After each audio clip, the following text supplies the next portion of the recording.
Welcome to Power Up, the podcast that uncovers the unique challenges women leaders face today. Join your hosts, Nat and Kristen, as we dive into the tough topics and provide actionable insights you can apply right now. Don't forget to hit subscribe so you don't miss any episodes. We helped someone the other day counter an offer, a job offer, and negotiate. And we had to really explain to them why it was so important to get their value across in this counter offer, which then led us to, this isn't really that easy for everyone. And if we just break it down and make it easy, we'll be more helpful.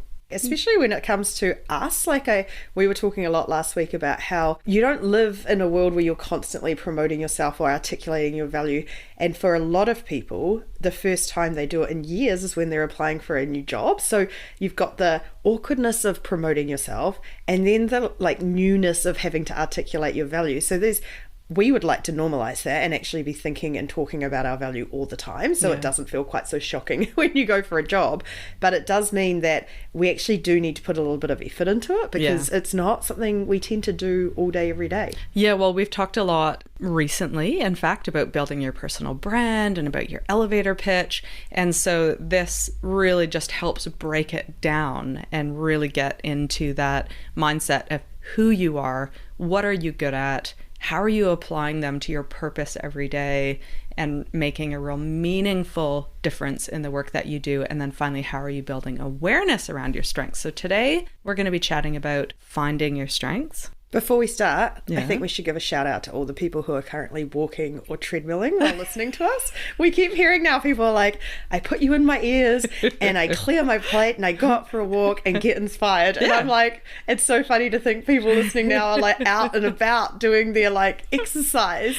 We're a moving podcast, and so go, go, go. I just feel like we're your coaches in your ear. You got this. Faster. No, walk at a pace that you're really happy.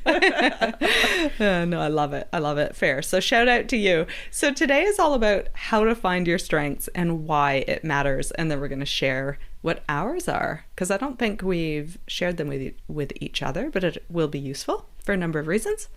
Yeah, so, top one for me being that I seem to not be emotional.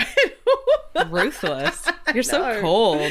I know. Have you done a lot of these tests? You're a rule follower. You've done more. No. Am I a rule follower? You told me you were. That's why you're doing it.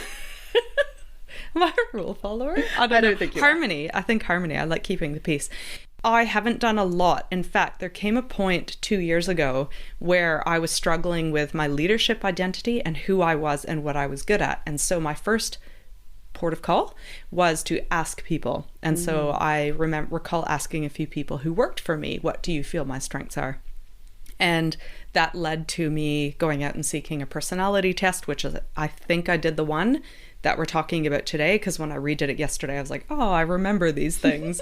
And so we'll chat a little bit about that. And then there was an event last week where they said, go and do this personality test. And so I did that too. And it's interesting to do two in 1 week and compare them a little bit. Yeah, I think that's nice. I did not do that one because I am not a rule follower, but I've done them before. Have you done the bird one? No. There's a really good bird one. I can't remember what it's called, but Google it.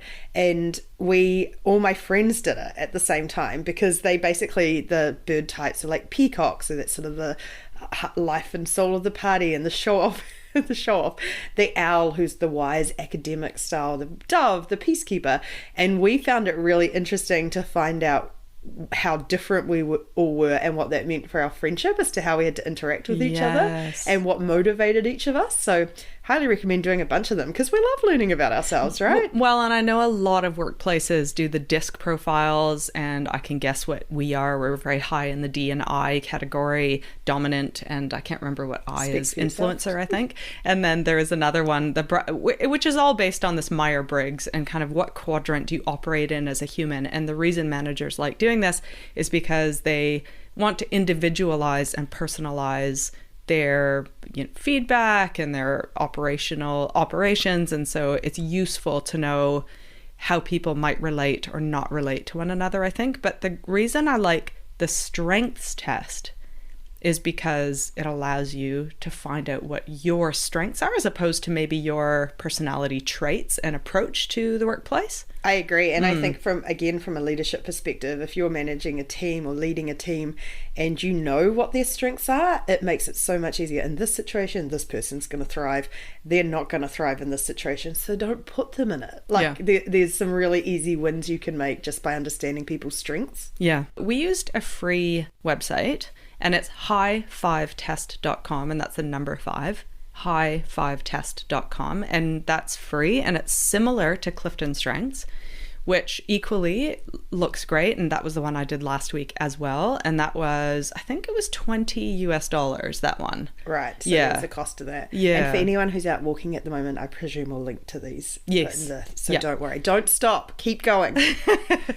I'll link to both of them in the resources, and it probably took, I don't know, 10-15 minutes to complete. Do you think, Nat? Yeah, maximum. Yeah. And they're always so interesting to do, aren't they? And because they do what we do when we're doing research, that they ask you the same question 5 different ways to catch you out. Yeah. Just to see how you identify with things. And some of the questions, and I did read the instructions, which is unusual for me, but that they say just go with your gut, because quite often these things are different in different times. And like there was one question saying, I think it was the first one that I got asked around, I ultimately believe whatever happens, I will be okay or something. And I was like, oh, that's such a hard one to answer, because you're like, that's a level of privilege in that. So I was like, maybe my strength is over-analysing every question. But you just have to go with your gut, right? You're definitely over-analysing. And then because they ask it so many times, they will get to a fairly clear understanding of who you are, even if you don't answer the perfect answer every time. So if you're an over-analyzer like me, just go with it. It's fine. Yeah, and both that $20 version of, I think it's Clifton Strengths or Gallup, and the free one, they give you 5 strengths, which frankly, I think is enough. I think there's enough mental load worrying about all the finer details of life that knowing your top 5 is probably good enough. So and if there's one that's really missing, I was trying to look at the homepage to figure out the full list of them, to be like, am I missing one that I should have? Which I actually was quite happy that I wasn't. If you are missing one, or if there's one that you want to work on that's not in that top 5, it does not stop you working on it. You can identify a strength you want to work on and keep going with that. Yeah, and so, well, let's talk about why it matters. Like, why focus on strengths? Why? I mean, and it's a relatively new concept, actually. Actually, it's probably not new, but this concept of positive psychology is growing and increasingly being accepted as, I don't know, leadership development practice. You know, why does it matter, do you think, Nat? I was at this event last week that I was meant to do my strengths test for, and it was about, what did they call it? Mental hygiene, like looking after your mental health. And the conversation rolled around to schooling, and how schooling for a very long time, and still now, is pretty one size fits all. And so there are a lot of neurodiverse children, or children who have different learning needs, who are failing in that school because it does not adapt to what they need to learn at their best. Right. And I think that is a slightly more extreme example of this, or actually probably the same level of extreme, is that all of us are very different. We're all extremely different. We have different strengths. And if we can tailor the way we work and the way we lead and the way we manage to those strengths, we will get outsized results. Whereas if we don't, we let incredibly smart, incredibly capable people flounder. And that is a loss for those people, but it's actually a real loss for organizations, because we talk a lot in New Zealand these days about productivity, and we're moving into a world where innovation and curiosity and critical thinking are going to be what makes organizations thrive.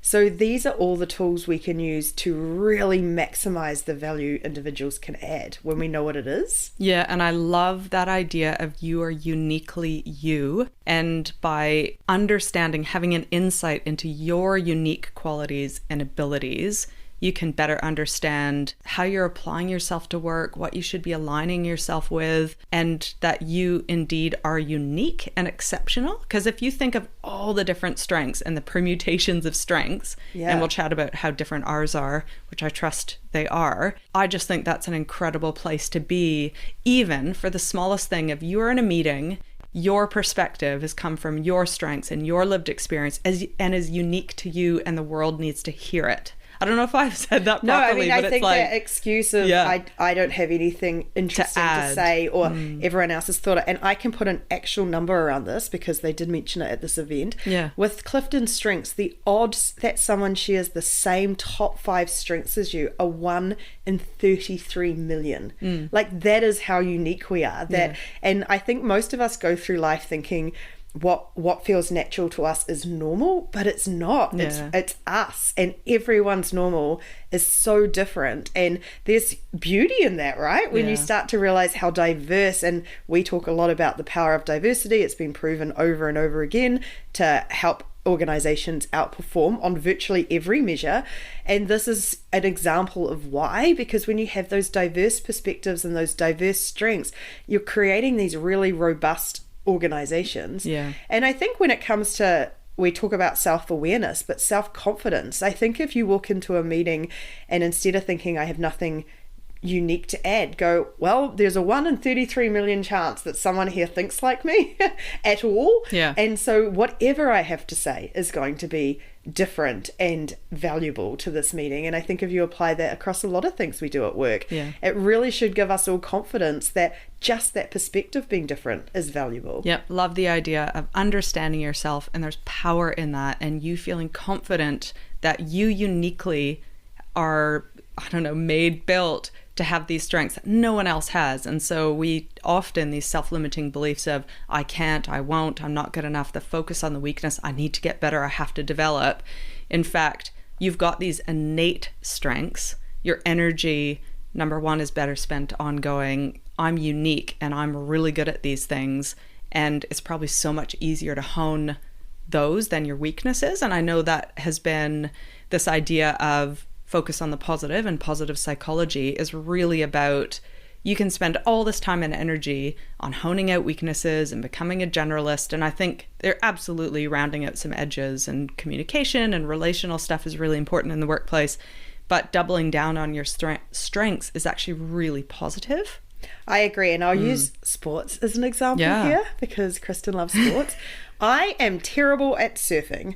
If I was to try and focus all my effort on becoming good at surfing, the best I could hope for is I might be able to jump up and land on the board at some point. However, I'm naturally incredibly flexible. So last night I was with some friends, and one of them has been training for ages to do a bridge, like to have the strength to do a bridge. And I just lay down on the floor after a couple of ones and did one. And you can see there the contrast of like, I can still do the splits, I can do bridges. Focus on those and I will be exceptional at them. I don't focus on those. But if I did actually practice that stuff, I would be so much better. Whereas if I'd focused on the thing I was really bad at best, I would be the worst at it. Yeah, that's fair. Well, good to hear you're going to be a master elite gymnast. I am. I like hearing that. We've made the call. And your hand-eye is quite good as well, Nat, because I've seen you play tennis. Thanks, Stage Mom. I'm going to be trying pickleball in a couple of... Are you? Yeah. I'm going to try it because I have a friend down the street who plays pickleball every, I don't know, Wednesday evening. And I said, look, I'm chock-a-block for the next 5 weeks, but when we get back from the States, I'm going to pick it up and give it a go.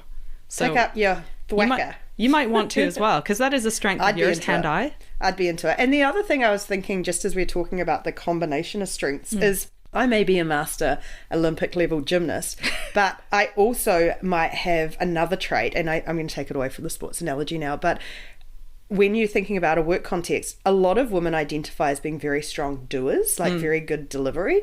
But when you look at 5 traits in general, for example, you could be a strategist who's a good delivery, or a great coach who's good at delivery. And those two in combination actually create a strength that's bigger than the sum of its parts. Yeah. So even if you're in a room with 10 great deliverers, you actually still stand out as unique if you combine it with your other strengths and your approach to delivery and what other value you bring. So I think there's some real interest in not just focusing on the positive, but focusing on what the sum of all your strengths can make you very unique on, and really learning how they interact with each other. So when you do use one of those strengths, what the other strengths you have also bring to that. And that alone can actually help us work better with others, because you're often able to have these aha moments and understand others better, their strengths, their unique perspectives and strengths. People who know their strengths are 8% more productive, 6 times more likely to be engaged in their jobs, 3 times more likely to report having an excellent quality of life, and 6 times as likely to do what they do best every day, which is just like huge when you think about it's very easy to think things like knowing your strengths is one of these touchy-feely nice to-dos, but these are real tangible benefits to your work and life knowing them. And I would imagine those numbers become even exponentially bigger when you all as a team understand and know your strengths. I think it probably comes down to success, and success grows confidence and motivation. And when you're more likely to succeed putting your strengths into action than focusing on your weaknesses. And once you get a couple wins on the board, that momentum is exponential. And that's probably where those stats have come from. They're really rooted in, oh my goodness, I tried my hand at this, or I'm developing these skills and I've had a win as a result. I'm going to double down in that area. And it just completely makes sense. Although I should say that just because they're your strengths doesn't mean you're good at them on day one. And one of my strengths, actually my second top one for both of the tests I took, I remember being incredibly fearful and not that polished and had some real fails as a result of that strength. And it took me, storytelling. Storytelling? Yeah. Is that a strength? I was saying we should read them all out. Yeah. Well, no, we'll go into that next. But storytelling was something that apparently, had I taken a test right from day dot, maybe that would have come up at a strength. But I was so freaked out at standing up in front of an audience and speaking. And I recall being coached to do it. And I took a little course and someone helped me better script the story I wanted to tell up in front of the audience. And I had some real fails, like, when you've just got the blank faces staring back at you. And so I had some horrible time storytelling, and it's taken me real investment over the last 4 years as a storyteller, both in every day, setting up the context of a meeting and why you're here, and storytelling on a stage in front of hundreds of people. That has taken a lot of investment. And so I don't think a strength is necessarily, it comes easy to you, but it makes sense to invest in it because ultimately you can master it. I also wonder if your strengths, if you'd done the same test a few years ago, it would have even showed up as a strength. I wonder. Because I think some of the questions, that's what I was thinking, and we are both fans of the concept of growth mindset, that we're always learning and changing. And I think some of those questions, because I just did the test this morning, that I think I would have answered quite differently a decade ago. So I think you start to prioritize that, you start to work on it, and it becomes a strength. So I think, that idea of you're born with these innate strengths and you must work with them always is also, I wouldn't say very rigid. Like there's probably some natural things, very hard to know, because I think depending on your upbringing, depending on all sorts of stuff, you become stronger at different things. So, or the only thing I was thinking is, what if I had wanted to do that? Because for some reason I could see myself in that position, and I knew that I was good at sales in my early retail jobs. And so there was a sense of storytelling in my life, and I possibly would have been like, I want to do that, therefore I'm going to answer in that way. There could have been that. I don't know. I mean, we'll never know. Yeah, we'll never know. I think that's such a great example. We'll never know what you would have said 4 years ago. Yeah. But that you actually can find new strengths along the way as a result of life experience and goals you've set for yourself and things you've really practiced. So I know we talk a lot about focusing on your strengths, but I don't think if there is something you really want to achieve or do, I don't think this should be a limiting factor to go, it's not one of my strengths, I'm out. If it's something you really want to do, if I really cared about surfing, it shouldn't stop me doing it. Yeah. And there's always a really lovely feeling of accomplishment when you overcome something that's really hard, that it possibly isn't aligned with your strengths, but let's talk about them anyway. What's your top one again? Strategist. Okay, and what's the rough description of that? Looking at the big picture, easily find the best way out of the clutter, connecting the dots comes naturally. They may get impatient with people who make slower decisions. Mm-hmm. That doesn't resonate at all. So good for personal development. Love that. What's your second one? And read out the description. Philomath. Yeah. Can't say what I am. Love learning. Have many interests. Follow new paths. This doesn't relate at all to my obsessions. Want to acquire as much knowledge. Oh, but I do like this because this actually really does resonate with me. We don't enjoy the company of know-it-alls and people with little curiosity and no desire to explore new ideas. And that's your second one? Yeah, absolutely good. Can't stand being around those people. Yeah. Love it. What's your third? Believer. Okay. Driven by core values that cannot be compromised at the expense of success. Absolutely. Yes. Oh my gosh. I'm like, yep. I'm nodding. Number 4. Catalyst. Love getting things started and at creating momentum in stagnant environments. Have a hard time waiting and so-called wasting time when they know they could be moving forward. Yep. And then finally, problem solvers. We love uncovering flaws, diagnosing problems, coming up with solutions. Can't sweep things under the rug and pretend things are fine. So interesting. Some of those are quite rigid, like your believer one, like you're not going to compromise, and then that problem solving one, and then your frustration. Like you can also get a sense of your development areas as a leader, eh? Yeah. No, I really like it. And I think because they've broken these into 4 groups: doing, feeling, motivating, and thinking. So all those strengths fall under one of those. So I've got 2 thinking ones. My top 2 are thinking. And then 3 and 5 are doing. Yeah. And 4 is motivating. And nothing is around feeling, which is like chameleon, coach, empathizer, optimist, and peacekeeper. I don't have any of those. Well, I think I only have one feeler. What colors? Okay. All right. So I can tell you as you go through. Yeah, great. So my top is self-believer, which is independent, self-sufficient, inspire others with confidence and certainty. Can't stand when others tell them what to do. That's what we were coming back to last week. I can't stand it. She cannot. Which is, ironically, when I talk about my core values, it'll be in environments where I can practice my strengths, which is autonomy. So I need an autonomous environment so that I can practice my biggest strength, which is self-believer. I think this is an interesting one because that's a chicken and egg as well, because we've talked before on this podcast about those situations you've been in your career where you've been undermined or not being brought into the group. And I wonder, did that make you feel this, or did you feel this and those felt particularly painful for you? Who knows? We will never know. The second one is storyteller, master of communication, like to host events, speak in public, be heard. They suffer in situations where they can't express themselves. The third is catalyst, same as you. Which is 4. Yeah. Oh, your number. Yeah. So 3 and 4, which is great. We love creating momentum in stagnant environments, hard time waiting and wasting time. They know how to move things forward, get things started.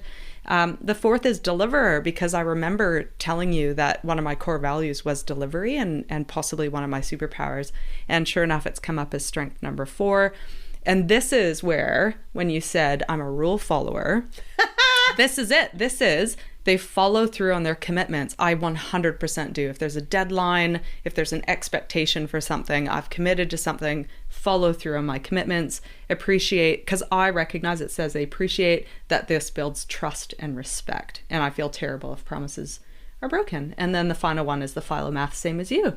That's and I've said that before I gave a talk at some point about saying yes to the unknown, I think, and we've talked about strategic yeses, and it's really about being curious and being the most curious person in the room, which is probably where this has come from. There's so many really interesting interesting things in there. I know. So the green ones are, what's the green? Our green is motivating. Great. So we are high on that. Well, I'm slightly high. Number 4. Got it. I'm 1, 2, 3. Is that? It's motivating. Which makes total sense. And then what's red? That's doing. Yeah, so that's number 4. And then what's blue? Thinking. Yeah, got it. I only have one of those, my number 5. You're not a thinker. No, I'm probably more of a doer, clearly. And a motivator. Go! You got this! Which is actually, we talk a lot about being complementary, and we definitely have some, I feel like I wonder if there's something in there of like, we have so many things in common. We have a couple of things that really but then balance deeply each other's. We agree on, of like delivery and motivation, all that sort of stuff. But then, we got opposite ends a little bit. Well, even just the self-believer and the strategist, like if those don't go hand in hand, which you and I go hand in hand, then you're kind of screwed. So I quite like that. That makes sense to me. But then we have other complementary ones to getting shit done, which is very cool. Yeah, which actually does make sense for us. It does. Funnily enough. I felt like I had some other insight from watching these, but I've totally forgotten it from listening to yours. There's some, it's just so, it's funny how accurate it is. And Yeah. I mean, you can look at all these other traits because there's also winner in here, which I would have thought you were as well. But there's like a bunch of them that you can go, oh yeah, I imagine these are in your top 10 easy, or that they come close. But it's quite interesting to see which ones rise to the top. Yeah, I agree. And the Gallup one was quite similar.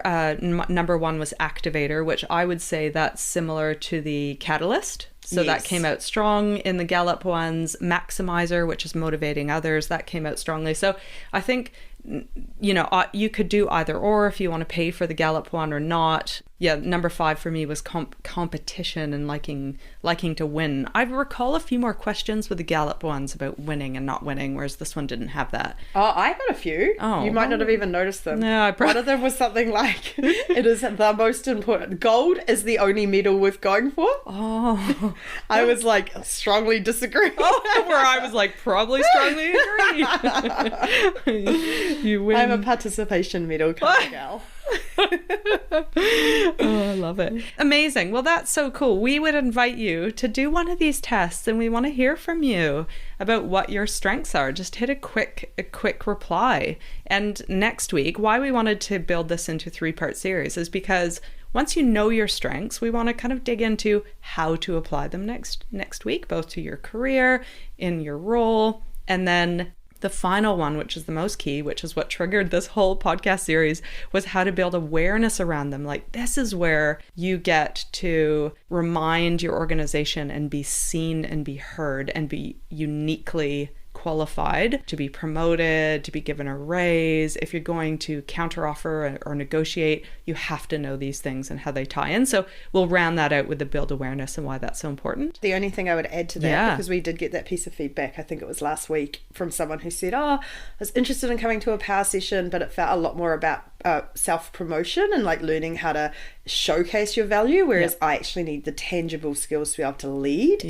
And the only thing I would add is that next week, that is equally as important, in that we aren't about pure positioning. We are actually about getting the right skills to do the job in the right way, and part of that is to be really clear on your value and to be able to articulate it and to be able to confidently put your hand up. Good. Thank you so much for joining us. Hit follow. We'd love 5 stars. And make sure you subscribe to our newsletter at powersuit.com if you haven't already. And we'll be sliding into your inbox with weekly tools to help build your career. Bye.